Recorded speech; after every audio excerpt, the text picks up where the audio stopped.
અમરેલી જિલ્લાના ખેડૂતોની હાલત હવે કફોડી બની છે।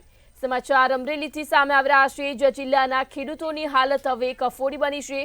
કમોસમી વરસાદને કારણે ખેડૂતોના પાક નિષ્ફળ નીવડ્યા છે, ત્યારે ખેડૂતોની હાલત હવે કફોડી બની। અમરેલી જિલ્લાના ખેડૂતોની હાલત કફોડી બની, જ્યારે ખેડૂતોને ભારે નુકસાન પહોંચ્યું। મગફળીના પાથરાઓ સળગાવવા ખેડૂતો મજબૂર બન્યા।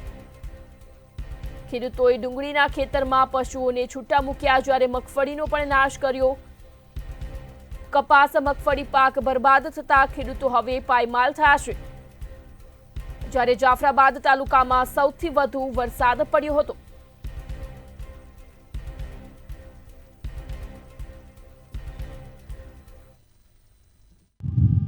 હું સરપંચ મોટા માણસા ઘનશ્યામભાઈ ધનજીભાઈ શેખડા। આ વાડી મનુભાઈ નાગજીભાઈ જોગાણીની છે, મોટા માણસાની, અને 16 વીઘાની માંડવી હતી। આ ભાઈને 16 વીઘાની માંડવી હતી અને બધા પાથરા પડ્યા હતા। ટોટલ પાથરા અમારા મોટા માણસા કે જાફરાબાદ તાલુકાની ઓછામાં ઓછો 10 થી 12 ઇંચ વરસાદ પડેલો હોય, તેથી 16 વીઘાના પાથરા સંપૂર્ણપણે હળી ગયેલ હોય। કાલે આ ભાઈ આ ખેડૂએ બકરા ને ભેહું ગાવું બધું ધન ને એવું લાવ્યા હતા, ઈ એને કઈ ન ખાધું।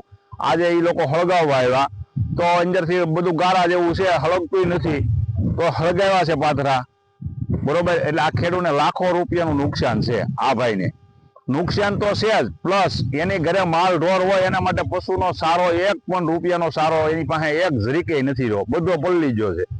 તો સરકાર આજકાલ પેકેજનું જાહેર કરવાનું કહે છે, દેવા માફીનું કહે છે, તો આ સંપૂર્ણ દેવા માફી કરવી જોઈએ સરકાર।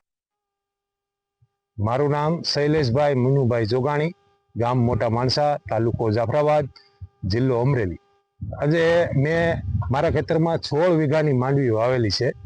એમાં મેં 1.5 થી 2 લાખ રૂપિયાનો ખર્ચો કરેલ છે, અને જે પાક મારે સંપૂર્ણપણે આજે વરસાદથી નુકસાન થયેલ છે, તો એના માટે મારે આ અત્યારે પાથરા મેં હળગાવેલા છે, પણ એ હળગતા નથી, અને એના માટે જે કાઢવાનો ખર્ચો મારે અલગથી થાય એમ છે। તેમ છતાં મારે અત્યારે માલ ઢોર માટે નીણ નથી। અમે તો અમારું પેટ ગુજરાન કરી લઈશું, પણ જે માલ છે, પશુ છે, તે એના માટે અમારે શું કરવાનું?